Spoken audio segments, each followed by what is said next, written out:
अस्सलाम वालेकुम, welcome to my channel. कैसे हैं आप लोग। आज हम लेक्चर नंबर 40 करने जा रहे हैं जी, लीनियर अलजेब्रा का ऑर्थोगोनल डीकम्पोजिशन। ऑर्थोगोनैलिटी का हम टॉपिक जो है वो स्टार्ट कर चुके हैं, पीछे हमने कुछ टॉपिक्स उसके कर भी लिए हैं।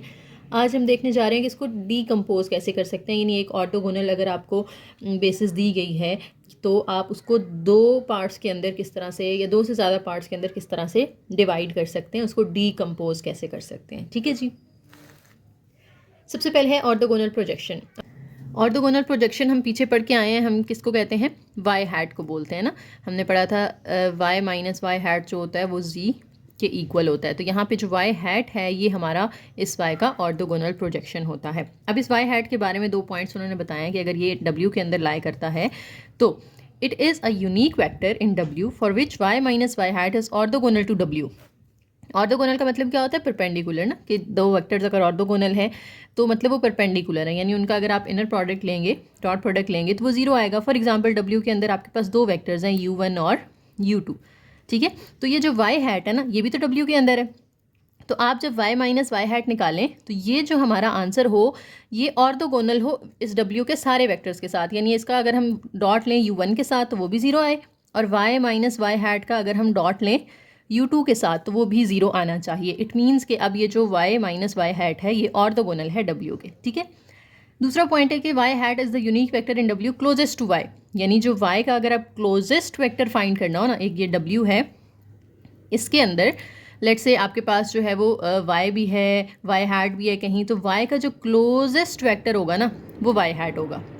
हो सकता है ये y w के अंदर ना हो, ये w जिस स्पेस आर एन के अंदर लाई कर रही है, हो सकता है ये y इसके अंदर हो। ठीक है, तो दोनों चांसेस हो सकते हैं कि y इस w से बाहर भी हो सकता है और इस w के अंदर भी हो सकता है, लेकिन जो y हैट होगा ये w के अंदर ही होगा। तो y का जो क्लोजेस्ट वेक्टर इन w होगा वो y हैट होगा। ये बात आपने माइंड में रखनी है। आगे कहीं क्वेश्चन में हमसे अगर पूछा जाएगा ना कि y का closest vector in w find करें तो मतलब यही होगा कि आपने y हैट फाइंड करना है। ठीक है, और y हैट का फॉर्मूला हम पीछे करके आ चुके हैं, अभी एग्जाम्पल्स में दोबारा भी यूज़ होगा तो हम इसको फिर से इस्तेमाल करेंगे।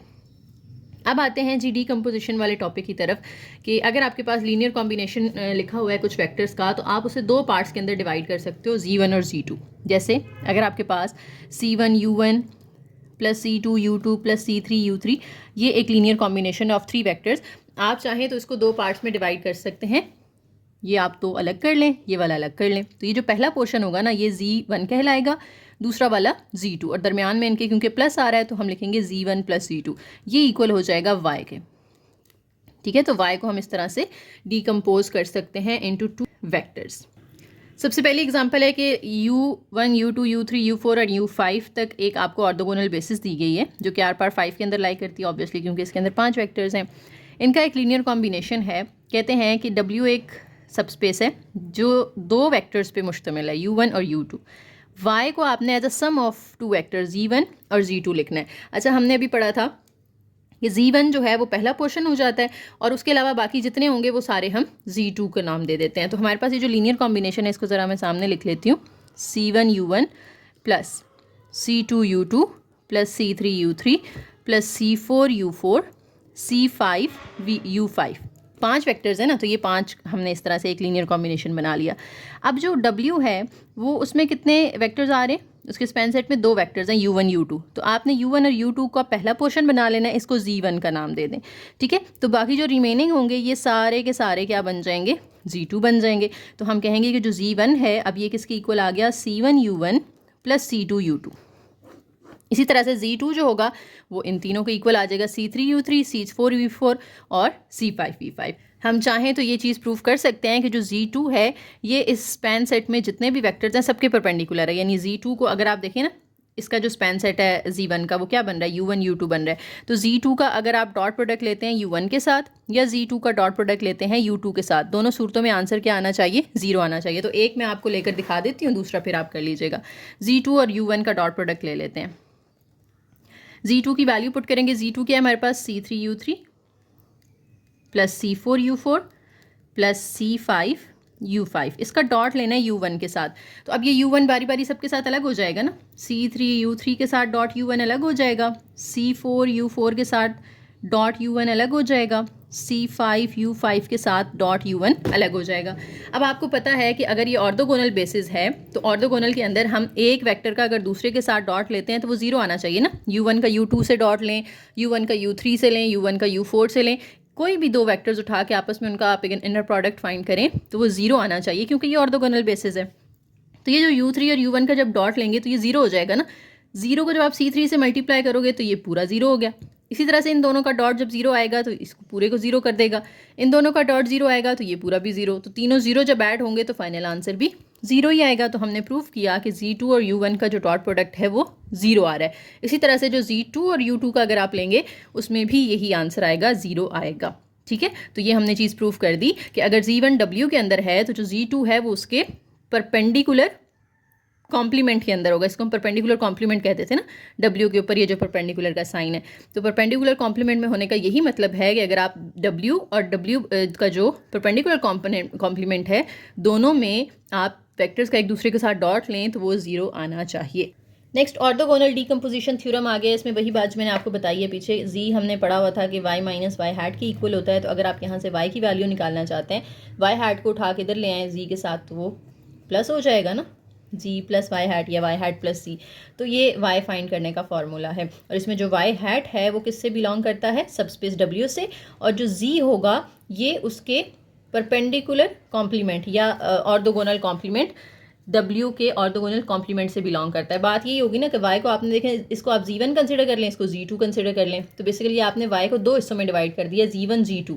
अब Z1 अगर W में है तो Z2 उसके कॉम्प्लीमेंट के अंदर होगा। वही बात जो हम अभी पीछे एग्जांपल में करके आए हैं, बस Z1 Z2 की जगह उन्होंने Z और y हैट जो है वो यूज़ कर लिया है। अब इसमें हमें कुछ फार्मूलाज रिवाइज कर लेते हैं जो हमने लेक्चर 39 के अंदर भी पढ़े थे कि अगर हमें लीनियर कॉम्बिनेशन दिया हुआ हो y का C1 U1 plus C2 U2 and so on, तो इसमें U1 U2 तो हमें क्वेश्चन में दिए होते हैं, लेकिन C हमें फाइंड करना पड़ता है। तो C का फॉर्मूला क्या था, C1 का फॉर्मूला था y dot U1 over U1 dot U1।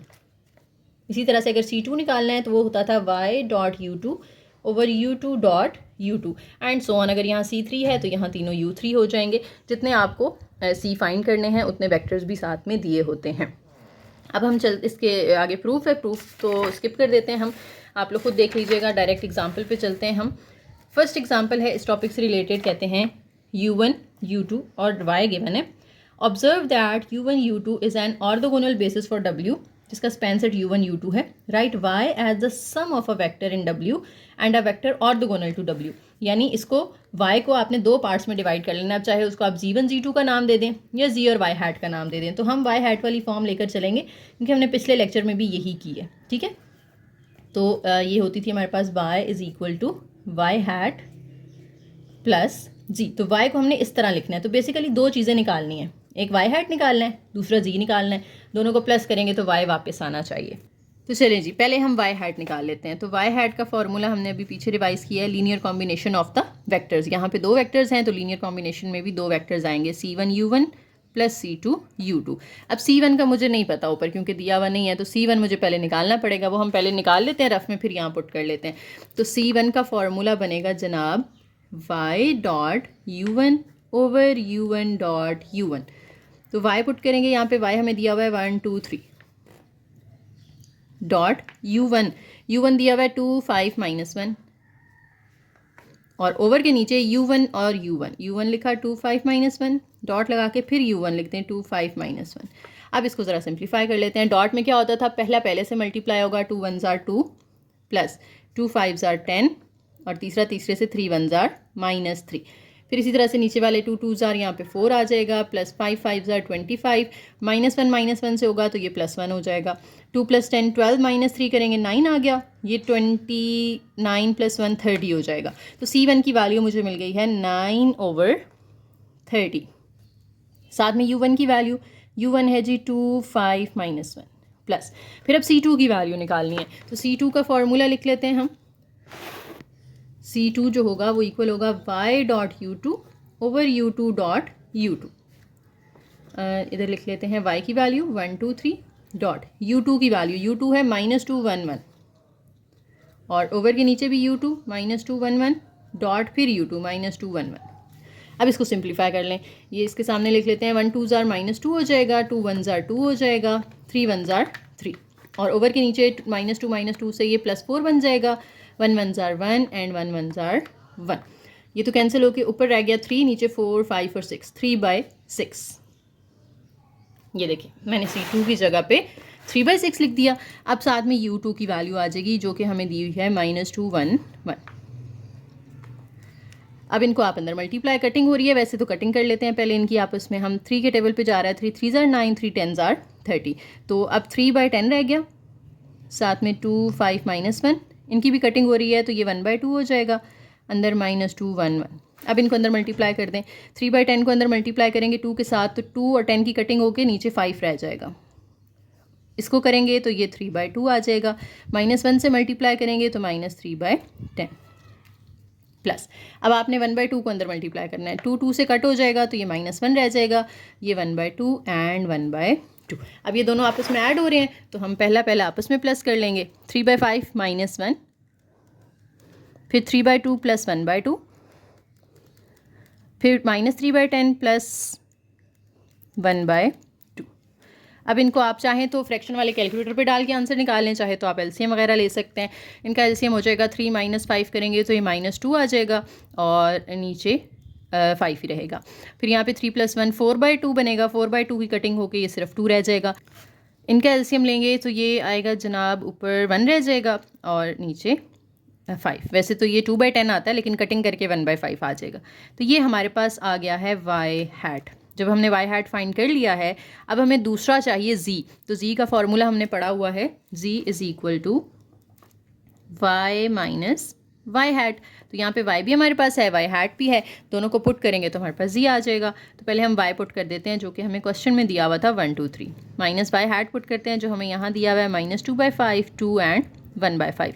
इसी तरीके से माइनस कर देना है 1, ये माइनस माइनस प्लस 2/5 हो जाएगा, नीचे 2 -2 आ जाएगा, उससे नीचे 3 - 1/5 आ जाएगा।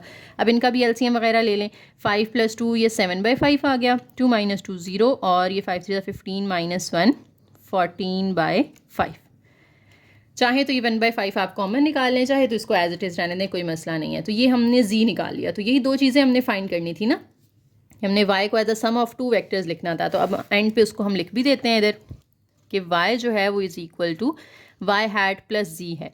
वाई हैट की वैल्यू पुट करें -2/5 2 1/5, प्लस जी की वैल्यू पुट करें 7/5 0 14/5, और इन दोनों को ऐड करके देख लें कि y ही आएगा आपके पास। देखें -2/5 प्लस 7/5 एलसीएम लेंगे, 7 - 2 5/5 होगा, कटिंग करके 1 रह जाएगा, 2 + 0 करेंगे तो 2 आ जाएगा, ये 14 + 1 15/5 होगा, 15/5 की कटिंग करेंगे तो 3 आ जाएगा। तो देखें y की वही वैल्यू आई है 1 2 3 जो कि उन्होंने हमें क्वेश्चन में दी हुई थी। ये ठीक है, तो प्रूव हो गया हमारा कि हमने y को बिल्कुल ठीक उसके 2 पार्ट्स के अंदर डिवाइड किया है as a sum of 2 vectors. यहाँ से आप एक ही चीज़ भी प्रूव कर सकते हो कि जो y माइनस वाई हैट है, क्योंकि हमने कहा था ना ये परपेंडिकुलर होता है, ऑर्थोगोनल होता है u1 u2 के, तो अगर आप इसका u1 के साथ डॉट लें तो वो भी 0 आएगा, अगर आप y माइनस वाई हैट का u2 के साथ डॉट लेते हैं वो भी 0 आएगा। अगर आप चेकिंग करना चाहते हैं तो कर लें, इस क्वेश्चन में क्योंकि पूछा नहीं है तो ज़रूरी नहीं है। सेकंड एग्जांपल भी सेम मेथड होगा जी। W दिया हुआ है जिसमें दो वेक्टर्स हैं u1 u2, उस दोनों की वैल्यूज़ दे दी हैं, y भी दे दी है। इसको डीकम्पोज करना है आपने इनटू 2 वेक्टर्स, एक W में हो दूसरा उसके ऑर्थोगोनल कंप्लीमेंट में हो। मतलब वही कि आपने y हैट निकालना है और यहाँ पे आपने z निकालना है।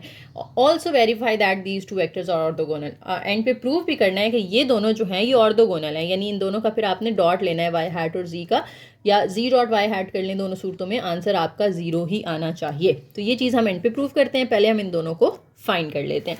तो फाइंड सेम उसी तरीके से होगा, मैं बस यहाँ पे गाइड करूँगी, करना आप लोगों ने खुद है। वाई हैट जो है वो हम क्योंकि 2 वेक्टर्स हैं ना, तो लीनियर कॉम्बिनेशन में 2 वेक्टर्स आ जाएंगे c1 u1 c2 u2।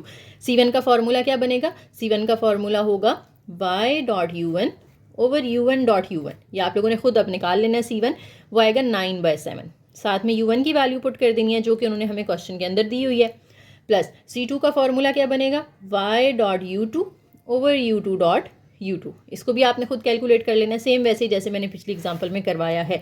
साथ में u2 की वैल्यू पुट कर देनी है। अब इनको अंदर पहले मल्टीप्लाई कर लेना है, फिर इनको प्लस करना है, पहले के साथ दूसरा दूसरे तीसरे के साथ। तो y हैट जो है ये हमारे पास आ जाएगा 3 - 3 3, ठीक है। अब आपने जी निकालना है, तो जी का फॉर्मूला पड़ा था y minus y hat. Y की वैल्यू पुट करेंगे, आप क्वेश्चन में दी हुई है हमें, वाई हैट की वैल्यू पुट करेंगे जो हमने अभी फाइंड किया। दोनों को सिंप्लीफाई करेंगे आप, तो हमारे पास जो जी है वो आ जाएगा -1 1 2। ठीक है, तो पहला हिस्सा तो हमने कर लिया जो उन्होंने हमें कहा था कि इसको 2 वेक्टर्स के अंदर डिकम्पोज करें, वो दोनों हमने कर लिए। अब दूसरा पार्ट ये था कि प्रूफ करें कि ये दोनों ऑर्थोगोनल हैं, तो यानी इन दोनों का हम अब डॉट ले लेते हैं।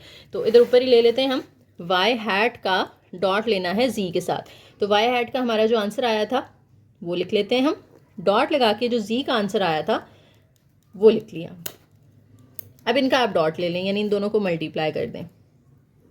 3 1s are 3, -3 1s are -3, 3 2s are 6। अब ये बड़ी ब्रैकेट लगाने की ज़रूरत नहीं है, -3 -6 होगा, साथ में +6 है, देखें 0 आंसर आ रहा है। अगर आप जी डॉट वाई हैट करते हैं तो वो भी सेम चीज़ आएगी, तो एक ही कर लें बस बहुत है, क्योंकि डॉट में आगे पीछे करने से आंसर चेंज नहीं होता। नेक्स्ट एग्जाम्पल दी हुई है, सेम इसी तरीके से आप लोग मुझे उम्मीद है खुद अटैम्प्ट कर लेंगे। नेक्स्ट टॉपिक है जी बेस्ट अप्रॉक्सीमेशन मेथड। इसमें क्या है कि अगर आपको डिस्टेंस फाइंड करना हो y से w तक का, y to w डिस्टेंस अगर फाइंड करना है, तो हम क्या करते हैं, y में से w को माइनस कर देते हैं और फिर उसकी मैग्नीट्यूड ले लेते हैं या उसकी नॉर्म ले लेते होते हैं। ठीक है, अब w से मुराद क्या है, हमने कहा था कि w जो है, और साथ में अगर यहाँ बाहर आर एन के अंदर y आ रहा है, तो हमने कहा था y और w के दरमियान डिस्टेंस फाइंड करने का मतलब ये है कि y से लेकर w के अंदर कोई ऐसा वेक्टर जो y के क्लोजेस्ट वेक्टर हो, और वो हमेशा y हैट ही होगा। y का जो क्लोजेस्ट वेक्टर होगा वो हमेशा y हैट होगा। तो बेसिकली हम इन दो के अंदर डिस्टेंस फाइंड करना चाह रहे हैं, तो w की जगह हम क्या कर देंगे, हम y हैट, इसको y हैट से रिप्लेस कर देंगे, क्योंकि y हैट w के अंदर ही है ना। ठीक है, और क्लोजेस्ट भी है y के, तो हम y हैट तक डिस्टेंस फाइंड करना चाह रहे हैं। तो बेसिकली जब हमें कहा जाएगा कि आपने डिस्टेंस फाइंड करना है, तो हम ये चीज़ करेंगे, इसको हम प्रोजेक्शन भी कहते हैं ना, y हैट को प्रोजेक्शन ऑफ y। तो हमने प्रोजेक्शन ऑफ y और y के दरमियान का डिस्टेंस फाइंड करना होता है। देखें जी, कहा जा रहा है w एक स्पैन सेट u1 u2 दिया हुआ है, दोनों की वैल्यूज़ दे दी हैं, y भी दे दिया है। कहते हैं find the distance from y to w, यानी y से w का डिस्टेंस फाइंड करना है, मतलब y minus y hat find करना है सिंपल अल्फाज में। ठीक है, तो हम पहले y माइनस वाई हैट की नॉर्म किस तरह फाइंड करते हैं, अंडर रूट के अंदर तीनों का स्क्वायर आ जाता है ना। देखिए ये पिछली एग्जांपल है, u1 u2 की सेम वैल्यूज दी हुई हैं जो हमने अभी यहाँ पे यूज़ की थी, तो y हैट हमने ऑलरेडी इसके अंदर निकाला हुआ था, हम यही वाला यूज़ करेंगे। ठीक है, लेकिन अगर आपको इधर पेपर में क्वेश्चन आता है तो आपने क्या करना है, y तो आपके पास है जो आपने यहाँ पुट कर देना है, लेकिन y हैट पहले निकालना पड़ेगा। सेम ऐसे ही जैसे हमने पीछे किया, आप c1 u1 plus c2 u2 करेंगे, c1 की वैल्यू, c2 की वैल्यू, u1 की वैल्यू, u2 की वैल्यूज पुट करके बिल्कुल इसी तरीके से सिंप्लीफाई करना है जैसे यहाँ पे किया। ये इतना काम आप करेंगे, जब y हैट आ जाएगा फिर आपने y minus y hat find करना है। जब y माइनस वाई हैट का आंसर आएगा फिर इसकी मैग्नीट्यूड लेनी है, लेकिन अभी एग्जाम्पल सेम है तो मैं उसी को लेकर चल रही हूँ कि हमने यहाँ पे y minus y hat find किया था जो क्या आया था -1 1 2, तो हमने इसकी मैग्नीट्यूड निकाल लेनी है, -1 1 और 2, तीनों का स्क्वायर लें, दरमियान में प्लस लगा दें। अब इनको ओपन कर लें, इसका स्क्वायर 1 हो जाएगा, 1 का स्क्वायर 1, 2 का स्क्वायर 4, तो अंडर रूट के अंदर 4 5 और ये 6 हो जाएगा। तो ये डिस्टेंस आ गया बिटवीन y एंड w। ठीक है, तो बिल्कुल सिंपल सी चीज़ है, y हैट निकालना है, y माइनस वाई हैट निकालना है और फिर आपने उसकी मैग्नीट्यूड ले लेनी है। नेक्स्ट एक और एग्जांपल है सेम इसी पैटर्न पे, कह रहे हैं y दिया हुआ है, u1 u2 दिया हुआ है, आपने डिस्टेंस फाइंड करना है y का to the nearest point in w। Nearest point in w y hat होता है ना, तो बेसिकली y का y हैट से डिस्टेंस फाइंड करना है। तो अब y तो मेरे पास है यहाँ पर, लेकिन y हैट नहीं है, तो पहले मुझे y हैट निकालना पड़ेगा। तो y हैट का फॉर्मूला होगा, क्योंकि यहाँ पे कितने वेक्टर्स हैं, 2 वेक्टर्स हैं ना, तो ये बनेगा c1 u1 plus c2 u2। c1 की वैल्यू कैसे आएगी, c1 का हम ऊपर अलग से निकाल लेते हैं, ये मैं चलें दोबारा आपको एक दफ़ा डिटेल से करवा देती हूँ। c1 होगा y dot u1 over u1 dot u1। ठीक है, y की वैल्यू 1 to -1, सॉरी y की वैल्यू है -1 -5 और 10 डॉट u1 की वैल्यू है 5 -2 1 ओवर फिर u1 की वैल्यू 5 -2 1 डॉट 5 -2 1। अब इसको सिंप्लीफाई कर लें, ये -5 आ जाएगा, 5 2s are ये +10 हो जाएगा, 10 1s are 10 हो जाएगा, नीचे 5 5s are 25, 2 2s are ये 4 एंड 1 1s are 1। तो ये 10 -5 5 होगा, 5 + 1 ऊपर 6 आ गया, 29 + 1 ये 30। ठीक है, तो 6 over 30, सॉरी यहाँ पे 10 1s are 10 आना था, तो 10 10 ये 20 हो जाएगा। 20 माइनस 5 करेंगे तो ऊपर 15 आएगा। 15/30 कटिंग भी इधर ही कर लेते हैं हम, 1/2 आ जाएगा। तो C1 की वैल्यू मुझे मिल गई 1/2। साथ में U1 की वैल्यू पुट कर देते हैं, 5 माइनस 2 1। अब C2 की वैल्यू निकालनी है, तो सेम इसी तरीके से जैसे हमने C1 की निकाली है। C2 का फॉर्मूला लिखेंगे हम, y.u2/u2 y लिख लेते हैं -5 -1 एंड 10 .u2 1 2 -1 ओवर के नीचे भी 1 2 -1 .1 2 -1 ऊपर आ जाएगा -1 1 जार 1 5 2 जार 10 10 1 जार 10 नीचे 1 1 जार 1 2 2 जार 4 1 1 जार 1 ये -20 होगा प्लस ये करेंगे -21 आ जाएगा। ये माइनस का 1 है ना, तो -1 -10 -10 -21 हो गया। नीचे 4 + 1 5 और ये 6, तो -21/6। साथ में U2 की वैल्यू आ जाएगी। U2 की वैल्यू हमारे पास है जी 1 2 -1। अब इसको अंदर आप मल्टीप्लाई कर दें। 1/2 को 5 से करेंगे 5/2, इसको इससे करेंगे 2 2 कट जाएगा, सिर्फ -1 रह जाएगा। 1/2 को 1 से कर दें प्लस, ये माइनस है सॉरी दरमियान में, क्योंकि प्लस माइनस माइनस हो जाएगा। अब 21/6 को अंदर मल्टीप्लाई करें 1 के साथ, तो 21/6 ही रहेगा। इसके साथ 2 के साथ करेंगे 2 3 जार आ जाएगा -21/3, और 6 इसके साथ होगा तो ये 21/6। अब दरमियान में माइनस है, तो हम 5/2 में से माइनस कर देते हैं 21/6, फिर -1 में से ये प्लस हो जाएगा, माइनस हो जाएगा क्योंकि इधर माइनस हमने बाहर रखा था, 21/3, और लास्ट हमारे पास है जी 1, और ये माइनस माइनस प्लस 21/6। अब इनके एलसीएम ले लेने आपने, 2 और 6 का एलसीएम 6 आएगा। इधर 5 3 ज़ार 15, 15 माइनस 21 करेंगे तो ये हमारे पास ऊपर आ जाएगा जनाब -6, और नीचे भी 6 है। इस तरह से इनका एलसीएम लें तो -3 -21 ये -24/3 आ जाएगा। इनका एलसीएम लें 6 + 21 ये 27/6 आ जाएगा। अब इनकी कटिंग कर लें, ये तो कैंसिल होकर -1 रह जाएगा। 3 8 ज़ार 24 होता है जी हाँ, फिर मैंने 2 मिस कर दिया है, सॉरी कैलकुलेशन लिखने में थोड़ी गलती हो रही है। 1/2 को 1 से किया तो 1/2 आ गया था, ठीक है। अब यहाँ पे 1/2 प्लस ये है, तो जब आप इनका एलसीएम लेंगे तो ये 3 + 21 होगा जो कि 24 बनेगा, और नीचे 6 आ जाएगा। 6 4 ज़ार 24, तो ये हमारे पास, ठीक है। कैलकुलेशन आपने वैसे कैलकुलेटर से करनी है तो वहाँ पर मसला नहीं आएगा आपको एलसीएम वगैरह में। खैर दोबारा रिपीट कर देती हूँ एक दफ़ा कि हमने क्या किया है। वाई हैट निकालने के लिए फार्मूला लिखा, इसमें C1 की वैल्यू निकाली, C2 की वैल्यू निकाली, U1 और U2 की पुट कर दी। फिर 1/2 को अंदर तीनों के साथ मल्टीप्लाई किया, 21/6 को अंदर तीनों के साथ मल्टीप्लाई किया, फिर इनको आपस में हमने कर लिया माइनस। अब माइनस में क्योंकि फ्रैक्शंस इन्वॉल्व थी तो हमें एलसीएम लेना पड़ा। एलसीएम नहीं लेना चाहते तो जस्ट कैलकुलेटर पर डाल के आपने जो है वो इसको सिंप्लीफाई कर लेना है। तो हमारे पास ये आंसर्स आ गए हैं। अब ये किसकी वैल्यूज़ आई हैं? वाई हैट की। हमें निकालनी है वाई माइनस वाई हैट की, ताकि हम इसकी नॉर्म ले सकें, इसकी मैग्नीट्यूड ले सकें। तो हम वाई पुट कर लेते हैं, हमें क्वेश्चन में दिया हुआ था -1 -5 10, वाई हैट दिया हुआ है -1 -8 4। अब इनको माइनस कर दें, -1 और ये माइनस माइनस +1, तो ये तो हो जाएगा 0। -5 और ये माइनस माइनस +8, ये 3 आ जाएगा। 10 -4 करेंगे ये 6 आ जाएगा। तो 0 3 6 हमारे पास जो है इसकी वैल्यू आ गई है। अब हमने इस पर नॉर्म का फॉर्मूला लगा देना है।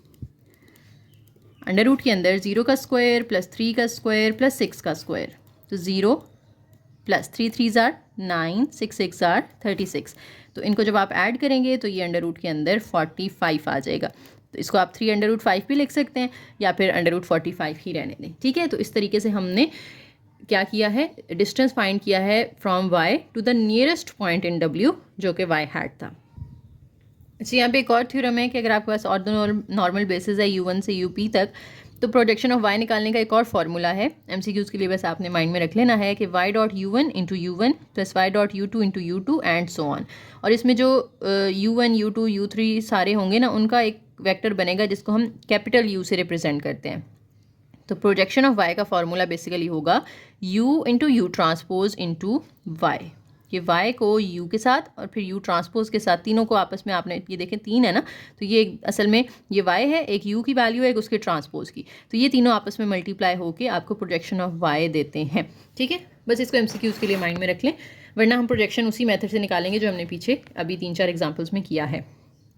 u1 गिवन है, u2 गिवन है, y गिवन है, साथ में w एक्सपेंसेड दिया हुआ है जिसमें दो वेक्टर्स हैं u1 u2। Use the fact u1 and u2 are orthogonal to compute projection y। Projection of y निकालना है, मतलब वही आपने y हैट निकालना है। तो y हैट का फॉर्मूला हम वही यूज़ करेंगे जो हमने ऑलरेडी याद किया हुआ है। क्या याद किया हुआ है? c1 u1 plus c2 u2, क्योंकि दो वेक्टर्स हैं तो बस ये दो तक जाएंगे हम। अब इसमें c1 की वैल्यू पहले निकालनी है आपने, ठीक है। अब दोबारा यहाँ पे रिपीट हो रही हैं चीज़ें, तो c1 की वैल्यू निकालने के लिए आगे हम कर लेते हैं, यहाँ पे ज़रा स्पेस कम है। c1 का क्या फॉर्मूला होगा? y dot u1 over u1 dot u1। तो y की वैल्यू पुट करेंगे, y हमें क्वेश्चन में दिया है जी -916 डॉट u1 हमें दिया हुआ है -714 ओवर, फिर से u1 -714 u1 -714। अब इसको आपने मल्टीप्लाई कर देना, ऊपर वाले आपस में नीचे वाले आपस में। -9 को 7 से करेंगे, 9 7 जार 63 प्लस 1 1 जार 1 6 4 जार 24, नीचे 7 7 जार 49 1 1 जार 1 4 4 जार 16। तो यहाँ पे जब ऊपर वाले सारे आप आपस में ऐड करेंगे तो ये 88 बन जाएगा, नीचे वाले सारे ऐड करेंगे तो 66 बन जाएगा। कटिंग हो रही है यहाँ पे 11 8 जार 11 6 जार 2 4 जार 2 3 जार, तो 4/3 हमारे पास c1 की वैल्यू आ गई। इसी तरह से हमने c2 की निकाल लेनी है, y dot u2 over u2 dot u2। y लिखेंगे -916, साथ में u2 की वैल्यू लिख देंगे जो कि है जनाब -1 1 -2, नीचे भी -1 1 -2 डॉट -1 1 -2। 9 1 जार ये 9 हो जाएगा, 1 1 जार 1 हो जाएगा, 6 2 जार -12 हो जाएगा, फिर 1 1 जार 1 1 1 जार 1 2 2 जार 4। ये 10 -12 करेंगे, -2 आ जाएगा, 4 5 और 6। कटिंग हो रही है तो ऊपर -1 और नीचे 3। c1 c2 निकाल लिया हमने। अब हम y हैट निकाल लेते हैं। तो y हैट था हमारे पास c1 u1 plus c2 u2। c1 की वैल्यू 4/3, u1 की वैल्यू -714 प्लस c2 की वैल्यू -1/3 और u2 की वैल्यू जो कि हमें दी थी -1 1 -2। अब इसको अंदर मल्टीप्लाई कर दें, 4 7 जार 28 और नीचे 3, ये 4 1 जार 4/3, 4 4 जार 16/3। फिर माइनस चाहे इधर रख लें चाहे अंदर ले जाएं, हम उसको अंदर ही ले जाते हैं। 1 1 जार 1/3, ये -1/3 और ये 2/3। अब इनको आपने पहले आपस में, दूसरा आपस में और तीसरा आपस में प्लस कर लेना है। -28/3 1/3 एलसीएम लेंगे तो -28 + 1 -27/3 आ जाएगा। ये 4 -1 करेंगे 3/3 आ जाएगा। इनका एलसीएम लेंगे तो ये 18/3 आ जाएगा। अब कटिंग हो रही है तीनों की, तो कटिंग कर लेते हैं। 3 9 जार, फिर ये 3 3 कट के 1 रह जाएगा, 3 6 जार 18। तो देखिए ये हमारे पास y हैट की वैल्यू आ गई है -916। अगर आप देखें क्वेश्चन में हमें जो y दिया हुआ था वो भी यही था -916। तो y का हमने नियरेस्ट पॉइंट निकाला है, तो वो वही चीज़ आ गई है ना। हमने बेसिकली प्रोजेक्शन निकाला है, उन्होंने कहा था प्रोजेक्शन निकालें, तो प्रोजेक्शन का मतलब है उसका नियरेस्ट पॉइंट यानी y हैट, तो वो सेम ही आ गया है। तो हम कहेंगे कि जो y है ना, मैंने आपको कहा था y जो है ये फॉर एग्जांपल r पर n है, ये इसके अंदर w है, तो मैंने कहा था y हैट तो इसके अंदर ही होता है, लेकिन y बाहर भी हो सकता है और इसके अंदर भी हो सकता है। तो ये वाला जो y है ये इसके अंदर ही है, ठीक है। तो y का नियरेस्ट पॉइंट वो इटसेल्फ है, ये खुद ही अपना नियरेस्ट पॉइंट है, कोई नया y हैट यहाँ पे हमें नहीं मिला है, ठीक है। तो जब भी आपका y w के अंदर होगा तो वही y हैट बन जाता है, और अगर y w के बाहर हो तो फिर y हैट की एक डिफरेंट वैल्यू आती है, ठीक है जी। तो लेक्चर हमारा यहाँ पे ख़त्म हो गया है। उम्मीद है आप लोगों को चीज़ें क्लियर हो गई होंगी। सेम ही फार्मूलाज थे जो हमने पिछले लेक्चर में पढ़े थे, तो उसी से रिलेटेड हमने बस एग्जांपल्स यहाँ पे की हैं, तो इंशाल्लाह आपकी क्लियर हो चुकी होंगी ये सब चीज़ें। वीडियो पसंद आई हो तो लाइक करें, शेयर करें, चैनल को सब्सक्राइब कीजिएगा और एक प्यारा सा कमेंट करके जाइएगा। थैंक यू, अल्लाह हाफिज़।